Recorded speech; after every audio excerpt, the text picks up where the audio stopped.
네, 시청자 여러분 안녕하십니까. 포커스인 제주 15번째입니다. 요즘 잠깐 딴 데 신경을 쓰면 선거판이 어떻게 돌아가는지 모를 정도로 이슈가 더해지고 있습니다. 대선 주자 간의 정책 대결보다는 말싸움 수준의 네거티브 공방이 이어지는 가운데 여야 대선 주자들을 태운 경선버스는 최종 종착 지점을 향해서 막바지 속도를 내고 있습니다. 오늘 포커스인 제주에서는 대선 후보 확정을 앞둔 더불어민주당의 제주 경선과 대선 주자들이 내놓은 제주 공약을 먼저 살펴볼까 합니다. 네, 대선 취재를 하고 있는 신용현 기자와 함께하겠습니다. 네. 자, 정세균, 김두관 후보가 사퇴를 하면서 더불어민주당 대선 주자가 4명으로 자동 압축이 됐습니다. 그리고 4명 모두 최근 한 달 사이에 제주를 다녀갔고요. 경선 투표 인수가 제주가 적지만은 그래도 제주를 무시할 수 없는 지역이다 이렇게 봐서 그런 거 아닐까요? 네, 그렇습니다. 예. 제주는 그동안 이제 대선에서 정치의 어떤 풍량계 역할을 해왔거든요. 그동안 제주에서 가장 많은 득표를 한 후보가 당선이 되는 그런 결과들이 나왔기 때문에 아무래도 신경을 쓸 수밖에 없는 상황인 것 같습니다. 박용진 후보 같은 경우에는 대선 주자 4명 가운데 가장 빠른 8월 30일에 제주를 다녀갔고요. 이후에는 이낙연 후보가 9월 18일 제주를 방문했습니다. 그리고 추미애 이재명 후보는 9월 27일 같은 날 제주를 방문을 했는데 오전과 오후 이렇게 일정을 나눠서 동선이 겹치지 않도록 했고요. 그리고 대선 주자 4명 모두 제주를 찾아서 제2공항에 대한 견해 그리고 사상과 관련한 공약, 제주 발전 공약들을 발표를 하고 당원과 유권자들에게 지지를 호소했습니다. 그 4명의 대선 주자 모두 제2공항에 대해서 입장을 밝혔는데 결론은 다 신중히 가야 된다 이거였거든요. 아무래도 그 제2공항이 제주에서 가장 민감한 사안이다 보니까 살짝은 여론의 눈치를 봐서 그런 거 아닐까요? 그렇다고 볼 수도 있겠고요. 지금 제2공항과 관련해서 이게 가장 큰 현안이기 때문에 대답을 해야 된다 이런 어떤 그 준비를 한 그런 모습을 좀 보이기는 했는데 좀 4명 후보 다 이제 신중한 모습을 앞서 말씀하신 것처럼 보였습니다. 박용진 후보 같은 경우에는 그럼에도 불구하고 이 공항을 좀 추진을 해야 된다. 다만 이 입지를 어디로 해야 되는지 이런 것들은 정석 비행장을 포함해서 다시 한번 좀 지켜볼 필요가 있다라는 입장을 보였고요. 이낙연 후보 같은 경우에는 그 용역 얘기를 꺼냈어요. 이제 용역과 관련해서는 진행되는 상황이 좀 알려지지 않은 상황이었는데 전략 환경 영향 평가를 이제 할지 말지 이런 것들을 결정하는 용역을 좀 검토를 하기 때문에 이 부분을 지켜보겠다. 이런 입장을 보였고요. 이재명 후보 같은 경우에도 신중론을 보였습니다. 이 공항과 관련해서 전체적인 여론에서는 다소 반대가 높은 것으로 알고는 있지만 행정 절차가 그동안 진행이 많이 되어 왔고 이런 부분을 또 무시할 수 없는 거기 때문에 신중한 선택을 하는 것도 현명한 결정 중에 하나다. 이런 입장을 보였고요. 추미애 후보는 지역의 여론을 잘 수렴해야겠다라는 원론적인 입장을 보이면서도 제주의 세계적인 가치, 자연유산의 생물 다양성 등을 보전하면서 함께할 수 있는 방안을 검토를 해야겠다라는 입장을 보였습니다. 그 4명 대선 주자들이 밝혔던 제2공항에 대한 입장을 한번 직접 들어보겠습니다. 환경 문제와 관련해서도 환경부와 또 국토부의 의견이 또 엇갈리고 있는 상태고 그래서 이런 절차적인 문제, 본질적으로 제주도민의 의사 이런 것들이 충분히 반영된 그런 합리적 결론을 내기 위해서 앞으로 더 많이 토론하고 앞으로 더 많이 검증하고 고민해야 되겠다는 생각 갖고 있습니다. 제가 이 단계에서 주민들의 의견도 압도적으로 한쪽으로 쏠리는 것도 아니고 약간 반대가 많은 그런 상태인 것 같아요. 그리고 이미 또 진행된 것도 있고 아주 오래된 행정 절차라고 하는 게 있기 때문에 그러니까 즉시 최종 결정을 낼 만큼 이게 충분히 성숙되지 않았다. 그 말씀을 드리는 겁니다. 국토교통부가 7개월 정도의 시한을 정해서 용역을 맡기는 것으로 알고 있습니다. 제2공항 문제를 해결할 가장 합리적인 대안을 찾아낼 것이라고 생각합니다. 그 용역 결과를 지켜보면서 판단했으면 합니다. 여러분 아시는 것처럼 그동안에 제주도민 여론조사 결과도 있었습니다만은 판단하기가 아주 어려운 결과로 나왔습니다.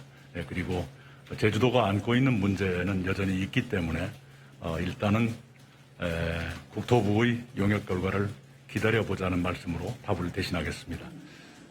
공항의 그런 어떤 물류적인 수요 이런 것만 보지 말고 우리 제주의 이런 세계적인 가치와 자연유산을 지속 가능하게 이런 제주의 생물 다양성을 보존하면서 잘 갈 수 있는 그런 방안을 함께 병행해서 찾는 것이 바람직하다 생각을 합니다. 네, 그래서 너무 급하게 추진하기보다는 그런 입체적인 종합계획을 가지고 제가 말씀드린 이런 제주의 종합 전략, 발전 전략과 연계해서 수립되어야 한다라는 것을 말씀드립니다.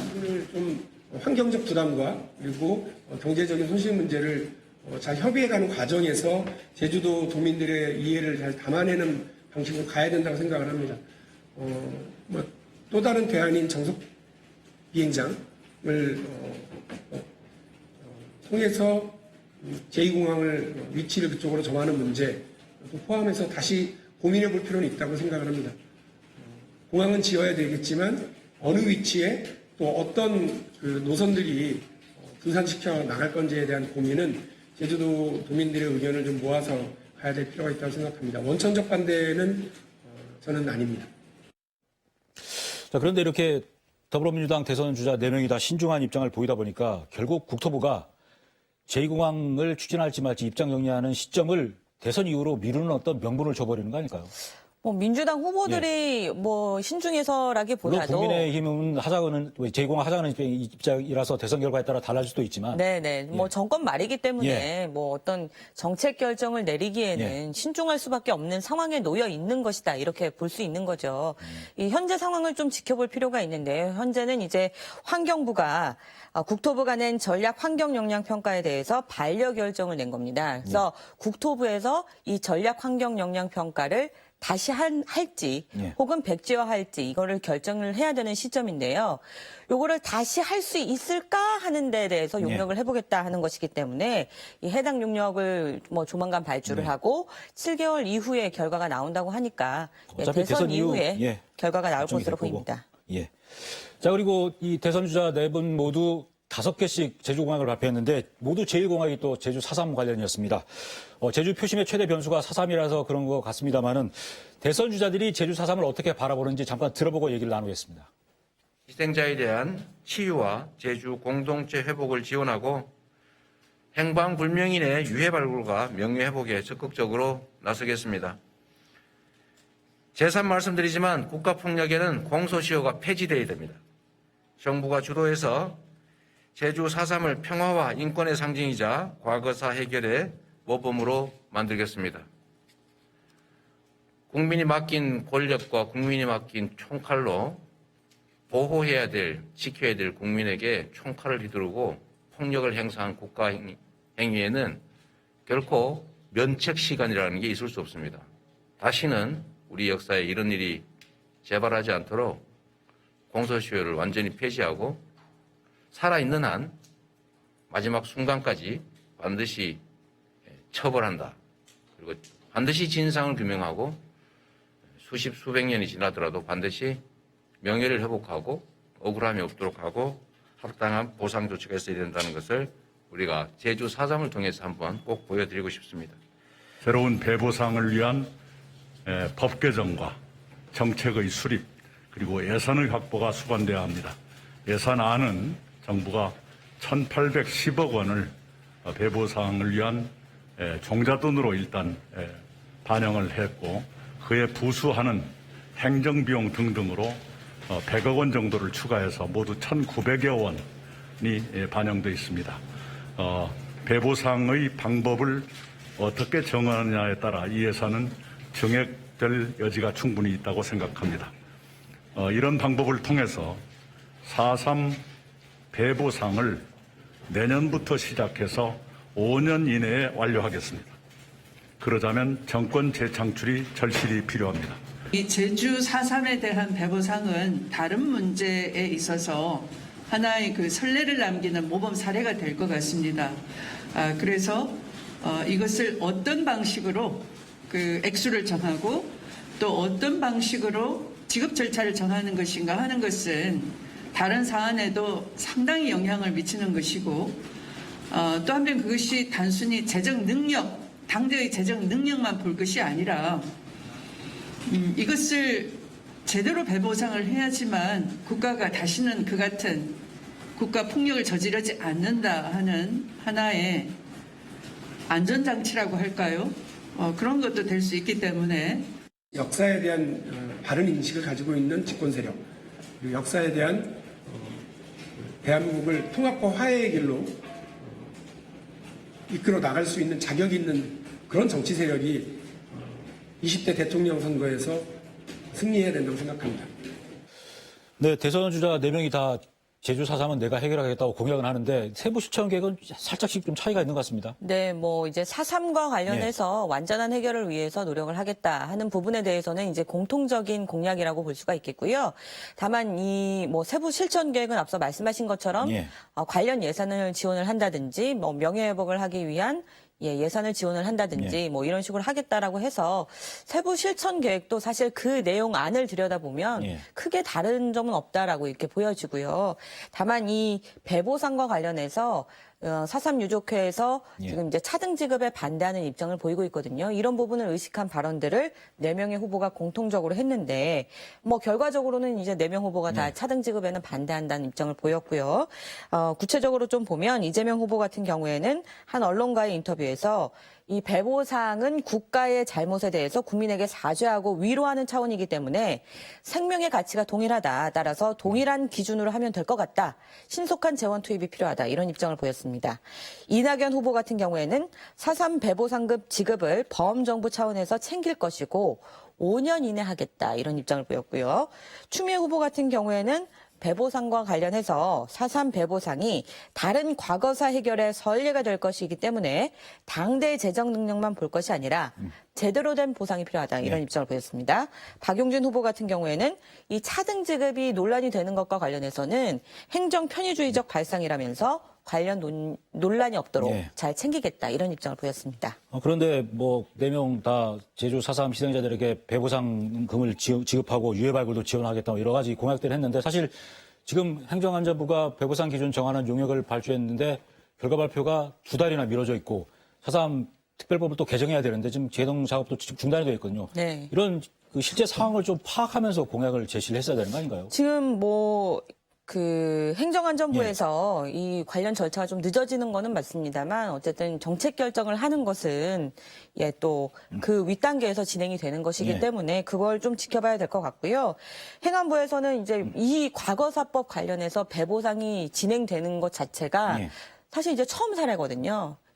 한국사에 있는 여러 가지 과거사 사건 중에서 처음 사례이기 때문에 여러 가지 법리적으로 좀 충돌하는 부분들, 이런 부분에 대해서 좀 고민이 많은 것 같습니다. 다만 현재 이제 김부겸 총리 같은 경우에 국회 대정부 질문 답변에서 4.3 희생자 배보상금을 차등 지급하는 것은 4.3 특별법 취지에 어긋난다면서 반대 입장을 보였기 때문에 이런 부분을 좀 긍정적으로 해석할 필요는 있을 것 같습니다만 절차가 좀 늦어지는 것 그리고 올해 안에 이게 될 것이냐 하는 부분에 대해서는 우려가 있는 것도 사실입니다. 이 4.3에 대한 배보상 기준이 결국은 이전에 그 위에 있던 여순 사건이라든가 노근 양면 학살까지도 적용이 되다 보니까 정부에서 좀 신중하게 가는 상황일 수도 있겠네요. 아주 신중한 상황이고요. 지금 이제 과거사법 관련해서 최근에 이제 노근이 사건과 관련해서도 특별법이 통과가 됐다라는 소식들이 들려오고 있는데 정부에서는 이게 그 첫 단추가 되는 것이고 그리고 이제 막대한 예산이 소요될 수밖에 없는 것으로 지금 추정이 되고 있거든요. 1조 원이 넘을 것이다 이런 얘기들이 나오고 있는데 그렇기 때문에 보상금의 지급 대상과 규모를 어떻게 할 것이냐에 대한 신중한 검토를 하고 있는 것은 맞습니다만, 우리 유족들의 의견을 잘 반영을 해야겠죠. 어쩌다 보니 4.3 얘기로 좀 넘어가 버렸는데, 지금 민주당 경선 주자들이 제주 경선을 앞두고 제주 공약들을 또 발표를 했습니다. 어떤 공약이 있었는지 간략히 정리를 좀 먼저 해보죠. 네, 앞서 이제 말씀하신 것처럼 이제 4.3의 완전한 해결을 위해서 노력을 하겠다 이런 부분이 공통적이었고요. 그리고 이재명 후보 같은 경우에는 제주를 탄소 중립 선도 지역으로 만들겠다. 그리고 청정 환경의 제주 전략으로 제주 환경 보전 기여금을 도입하겠다. 이런 공약도 제시를 했습니다. 그리고 자치 분권을 강화하겠다라는 공약을 제시를 했고요. 이낙연 후보 같은 경우에는 탄소 없는 섬 스마트 아일랜드를 조성하고 그린 산업 육성 기반을 마련을 하겠다라는 공약을 제시를 했습니다. 여기에다가 자치 분권 시대에 선도할 특별자치도 완성을 지원하고 지역 인재와 지역 기업을 육성하는 제주 발전 공약을 내놨습니다. 추미애 후보 같은 경우에도 4.3 공약과 함께 제주를 100% 친환경 신재생 에너지 청정 지역으로 만들겠다. 그리고 제주의 자치분권을 강화하겠다. 이런 공약을 내놨고요. 박용준 후보 같은 경우에도 전기차와 신재생 에너지를 발전시켜온 제주를 세계적인 친환경 수도로 만들겠다라고 공약을 했습니다. 지금 뭐 말씀하신 내용도 들어보고 저도 그 후보들 공약을 쭉 살펴봤는데 지난 대선 때 봤던 공약들 같고 또 네 명 후보 공약이 그게 그거 같고 해서 좀 차별성이 없는 것 같은데 아직은 경선 단계라서 그런지 좀 공약에 대해서 좀 상당히 비슷한 상황이 많은 것 같습니다. 예, 제가 말씀을 드려놓고도 예. 그게 그거 아닌가 예. 이런 생각이 좀 들긴 합니다. 탄소 없는 섬 관련 공약이 얼마나 비슷한지 한번 들어보고 얘기를 나눠보겠습니다. 햇빛과 바람의 섬 제주를 탄소 중립 선도 지역으로 만들겠습니다. 햇빛과 바람은 자연 그대로의 에너지이자 제주도민의 공유 자산입니다. 이 에너지로 제주를 탄소 중립 선도 지역으로 전환하겠습니다. 에너지원을 태양광, 풍력 같은 재생에너지로 완전히 전환하고 전기차, 그린수소, 스마트 그리드 등 에너지 신산업을 육성하겠습니다. 제주를 탄소 없는 섬과 스마트 아일랜드로 만들겠습니다. 임기 내에 RE100 전환을 완료하고 도내 모든 교통수단을 전기차와 수소차 중심으로 완전 재편하겠습니다. 들어온 스마트시티, 관광과 농업 등을 ICT와 융합해 연관산업과 마이스 산업을 더욱 발전시키겠습니다. 세계적인 탄소 중립 섬으로 지정하겠습니다. 전력 발전의 수요와 공급을 과학적으로 추산하고 생산하도록 하겠습니다. 전기차, 수소차 운용을 위한 인프라와 제주형 그린 수소 생산 기지를 구축하겠습니다. 뭐 국민의힘 대선 주자들도 제주를 전기차 메카, 뭐 신재생 에너지 메카로 만들겠다 하고 있어서 차기 정부에서는 누가 대통령이 되든 제주는 무조건 탄소 없는 섬이 될 것 같습니다. 이렇게 공약을 하시는 거 보니까. 차기 정부에서 노력을 하겠죠. 예, 예. 탄소 없는 섬을 조성하기 네. 위해서. 예. 그리고 민주당 대선 주자들이 내놓은 제주 공약 가운데 지금 이재명 후보가 발표했던 제주 환경보전기여금 공약이 벌써 논란이 되고 있습니다. 네. 일단 제주에 오는 관광객들에게 입도세 성격의 어떤 환경 부담금을 받아서 제주에서 쓸 수 있도록 하겠다는 건데 국민의힘 유승민 후보가 헛공약이다. 그리고 원희룡 후보는 자기 공약을 뵙겠다. 이렇게 하고 있는데요. 어떻게 된 상황인가요? 뭐 유승민 후보 같은 경우에는 자신의 SNS를 예. 통해서 이게 뭐 통행세 받겠다는 거냐, 말이 되냐, 예. 그럼 서울에 톨게이트 이용한 사람들 다 10,000원씩 받겠다는 거냐, 뭐 이 기본소득으로 활용을 하겠다는 건데 재원 마련에 구체성이 부족하다, 뭐 이런 지적을 하고 있는 것이고요. 뭐 이런 입장이 좀 밝혀지고 논란이 되다 보니까 원희룡 전 지사 같은 경우에는 자신이 지난해 10월 25일에 송악산 선언에서 이 환경보전 기여금을 도입을 하겠다. 내가 원조다. 그런데 왜 베꼈느냐. 뭐 이러면서 사과를 해라. 이렇게 강하게 요구하기도 했습니다. 근데 이게 환경보전 기여금이 훨씬 그전부터 나왔던 얘기 아닙니까? 사실 제가 이제 그 관련해서 이제 예전 기사들을 좀 찾아보니까요. 2000년대 초반부터 관련 기사들을 좀 확인이 됐고 그 전에 1990년대 말부터 제주도에 이 세수가 좀 부족하다 보니까 이 세수를 확충할 방안으로 뭐 입도세를 좀 받아야 된다 이런 얘기들이 나오기 시작을 했고 그 입도세가 이제 조세 저항이 있기 때문에 환경보전 기여금으로 이제 전환해서 논의되기 시작한 것은 2012년부터였습니다. 자, 그리고 여야 대선 경선 과정에서 지금 정책 대결이 아니라 이슈를 이슈로 넘는 네거티브 공방이 치열한데 특히 성남시 대장동 개발 사업이 가장 큰 논란거리거든요. 그렇죠. 이재명 후보가 제주에 왔을 때도 이 대장동 사업에서 입장을 밝혔는데 기자들이 질문을 하기도 전에 먼저 얘기를 꺼냈다면서요. 네네, 뭐 오시자마자 맨 처음에는 이제 원희룡 지사 잘 계시냐 이렇게 인사부터 시작을 했고요. 그리고 나서 이제 많은 분들께서 궁금해하실 것 같기 때문에 뭐 본인이 말씀을 하시겠다면서 한 10분 정도 안 되는 시간 정도를 대장동 관련해서 아주 강한 어조로 말씀을 하셨는데 이 전날 이제 곽상도 의원의 아들이 50억 원을 퇴직금 명목으로 수령을 했다라는 기사가 좀 나왔거든요. 그래서 이 부분에 대해서 좀 비판을 하고 이것을 국민의힘 지도부가 알면서도 숨겼다. 뭐 이렇게 해서 뭐 도적대에 비유를 하면서 아주 강한 어조로 비판을 했습니다. 그리고 자신은 이제 성남시의 시장인 당시에 5,500억 원의 개발 이익을 환수하지 않았다면 국민의힘이 다 가져갔을 거 아니냐. 뭐 이런 식으로 얘기를 하면서 강하게 비난을 하는 모습을 볼 수가 있었습니다. 저도 이 기자회견문 쭉 들어봤는데 얼마나 강도 높게 비판했는지 짧게 좀 들어보겠습니다. 이 국민의힘 하는 행동이 딱 도적대 그 자체입니다. 도적, 적. 반성해야지요. 우리 국민의힘 이런 식으로 정치하시면 다시 촛불로 다 없어지는 수가 있습니다. 그래서 적폐 세력이라고 하잖아요. 적폐. 자, 그리고 대선 주자 여론조사에서 지금 더불어민주당 이재명 후보가 뭐 1위를 유지하고 있는 상황인데 국민의힘 그 여론조사에서 1위를 하는 윤석열 후보에 대해서 아주 좀 한때의 바람이다 이런 뉘앙스로 그 얘기를 잠깐 했는데 들어보기 결정할까요?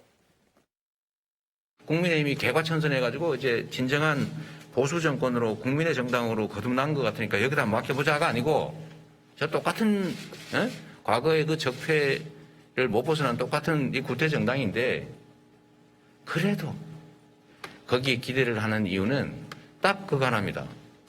정권 심판론이죠. 더 나은 정부 없을까? 완전히 바꾸자. 이것도 있겠지만 제가 이거보다는 좀 더 나은 거 없을까? 기대가 너무 높아서 문재인 정부가 많은 성과를 냈다고 보지만 좀 이만큼 더 했으면 좋겠다. 그 이만큼 더 할 새로운 정부 이걸 원하는 거죠. 근데 그 중에 이제 야권에 쏠린 그 기대는 심판, 아주 혼 좀 내주자. 뭐 이런 게 꽤 있을 테고 그거를 제일 잘 반영하는 후보가 윤석열 후보죠. 자, 이제 제주 경선이 뭐 내일 제주에서 치러지고 그리고 뭐 재방송할 때가 일요일 오전인데 그때는 이미 경선 결과가 나와 있을 것 같은데 제주 경선 결과 어떻게 예측하세요? 네, 재방송이 있기 때문에 제가 말씀을 잘 드려야 될 것 예. 같다는 생각이 듭니다.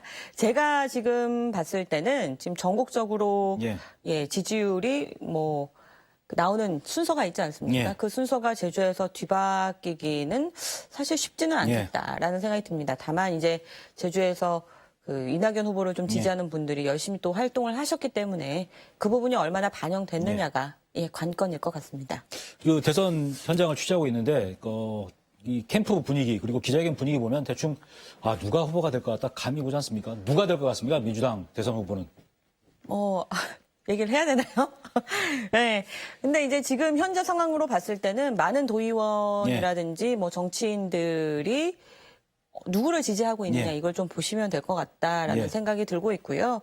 뭐 제주의 민심이 어쨌든 정치 풍향계 역할을 해야 하기 때문에 그런 부분이 이번 대선 경선에서도 반영되지 않을까 그렇게 보고 있습니다. 자, 그리고 국민의힘이 다음 달 8일에 현재 8명을 4명으로 압축한 후에 2차 컷오프를 하게 되는데 2차 컷오프에 원희룡 후보는 들어갈 수 있을 것 같습니다. 어떻습니까? 현재 나오고 있는 각종 이제 여론조사를 보면 이제 4위 경쟁이 굉장히 치열한데 황교안 후보 그리고 원희룡 후보가 이게 각축을 벌이는 모습이거든요.